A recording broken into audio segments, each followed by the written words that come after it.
Youth Congress സംസ്ഥാന അധ്യക്ഷ പദവിയിൽ നിന്ന് രാഹുൽ മാങ്കൂട്ടത്തിൽ സ്വമേധയാ ഒഴിഞ്ഞതാണോ രാജിവെപ്പിച്ചതാണോ എന്നതിൽ കോൺഗ്രസ് നേതാക്കൾക്കിടയിൽ വ്യത്യസ്ത അഭിപ്രായം. രാജി പാർട്ടി നടപടി എന്നാണ് AICC general secretary KC Venugopal വിശദീകരിക്കുന്നത്. എന്തായാലും ഫലമുണ്ടായല്ലോ എന്നായിരുന്നു പ്രതിപക്ഷ നേതാവിന്റെ ചോദ്യം. ലൈംഗിക സന്ദേശ ആരോപണങ്ങളിൽ ഗതികെട്ടാണ് പാലക്കാട് MLA രാഹുൽ മാങ്കൂട്ടത്തിൽ യൂത്ത് കോൺഗ്രസ് സംസ്ഥാന അധ്യക്ഷ പദവി രാജിവെച്ചത്. ആരും രാജി ആവശ്യപ്പെട്ടിട്ടില്ലെന്നും സ്വമേധയാ രാജിവെക്കുകയായിരുന്നു എന്നുമാണ് രാഹുലിന്റെ വിശദീകരണം. എന്നാൽ സംഘടനാ ചുമതലയുള്ള AICC general secretary KC Venugopal രാഹുലിന്റെ രാജി പാർട്ടി നടപടിയെന്നാണ് 24-നോട് വിശദീകരിച്ചത്. അത് തീരുമാനം എടുത്തിട്ടുണ്ടല്ലോ, അത് കഴിഞ്ഞ അധ്യായം. എന്നാലും ഒരു യുവ MLAയിൽ നിന്ന് ഇത്തരം അനുഭവങ്ങൾ പാർട്ടി നടപടി എടുത്തല്ലോ, that's all.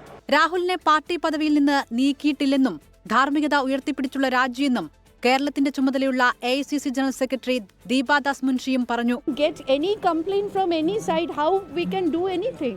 He has not been removed, he has resigned. നടപടിയാണോ രാജിയാണോ എന്ന ചോദ്യത്തിന് പ്രതിപക്ഷ നേതാവിന്റെ മറുപടി ഇങ്ങനെ: കർശനമായ നടപടിയാണെന്ന് പറഞ്ഞല്ലോ. എന്തായാലും അതൊരു ടെക്നിക്കൽ ക്വസ്റ്റ്യൻ, ഞാൻ എന്തിനാണ് അങ്ങനെ അത് പറയണം? എന്തായാലും അതിന്റെ റിസൾട്ട് എന്താ, രണ്ടും തന്നെ. രാഹുൽ മാങ്കൂട്ടത്തിലിന്റെ രാജിയെ ചൊല്ലി കോൺഗ്രസിൽ ഭിന്നത തുടരുന്നുവെന്നാണ് നേതാക്കളുടെ വാക്കുകൾ നൽകുന്ന സൂചന.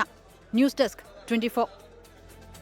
ലോകത്തെവിടെയായാലും ഏത് സമയത്തും 24 വാർത്തകളും ഓഗ്മെന്റഡ് റിയാലിറ്റി പാക്കേജുകളും എക്സ്പ്ലെയിനറുകളും വിശദമായി കാണാൻ ഞങ്ങളുടെ YouTube ചാനൽ നിങ്ങൾക്ക് സബ്സ്ക്രൈബ് ചെയ്യാം.